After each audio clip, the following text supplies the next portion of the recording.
1664 साली हौदेगिरीच्या जंगलात शिकारीसाठी गेलेले असताना शहाजी राजांचं दुःखद निधन झालं। माझ्यावर सती जाण्याचं दडपण आलं। शिवबाच्या नजरेतील कारुण्य माझं काळीच चिरत होतं। त्यांची नजर मला सतत प्रश्न विचारत होती, मा साहेब, आपण सती जाणार? स्वराज्य निर्मितीचं आपण पाहिलेलं स्वप्न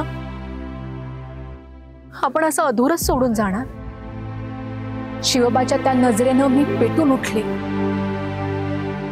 माझ्या शिवबाला, माझ्या स्वराज्याला आणि माझ्या रयतेला माझी गरज आहे याची जाणीव झाल्याने मी सती जाण्याचा निर्णय थांबवला आणि यापुढे माझ्या राज्यातली कोणतीही स्त्री पती निधनानंतर सती जाणार नाही याचा निर्णय घेतला।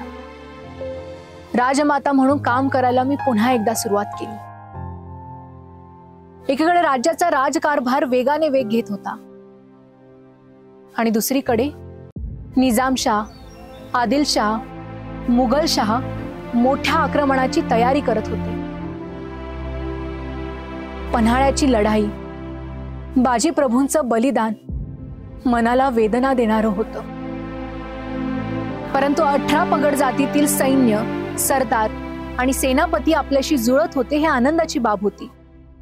किल्ल्यांचे बांधकाम जोरात सुरू होते आणि अष्टप्रधान मंडळही माझ्या मार्गदर्शनाखाली चांगलं काम करत होते।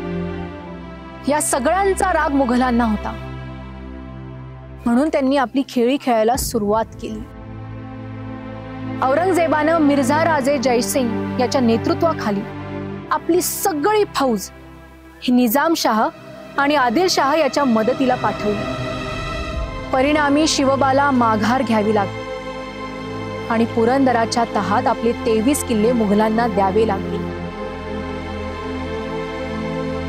या सगळ्यात मी शिवबाच्या पाठीशी खंबीरपणे उभी होते आणि कोणाचेही मनोधैर्य खचणार नाही याचा आतोनात प्रयत्न करत होते। शिवाजी राजे आणि बाळ संभाजी यांना कपटाने औरंगजेबाने नजर कैदेत ठेवले।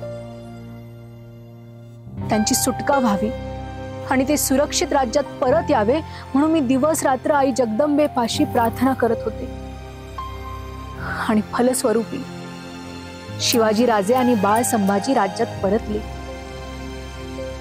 आज या काळातही तुम्हाला औरंगजेबासारखी अनेक लोक सापडतील। तुम्ही त्यांच्या जाळ्यात अडकू नका। शिवाजी राजांनी ज्या चातुर्याने स्वतःची सुटका करून घेतली तशीच तुम्हीही आपली सुटका करून घ्या।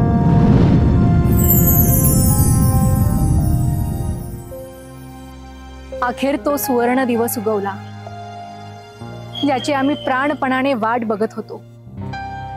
6 जून 1674 साली आमच्या शिवबाचा राज्याभिषेक झाला। आमचे बाळ राजे शिवराय हे स्वराज्याचे शिवाजी राजे झाले। अखेर हिंदवी स्वराज्याची स्थापना झाली। स्वराज्य स्थापनेच्या या आनंदोत्सवात सामील व्हायला तुम्हालाही आवडेल, हो ना? यासाठी पहा राजमाता जिजाऊच्या प्रेरणादायी जीवन प्रवासाचा अंतिम भाग, मी जिजाऊ बोलते।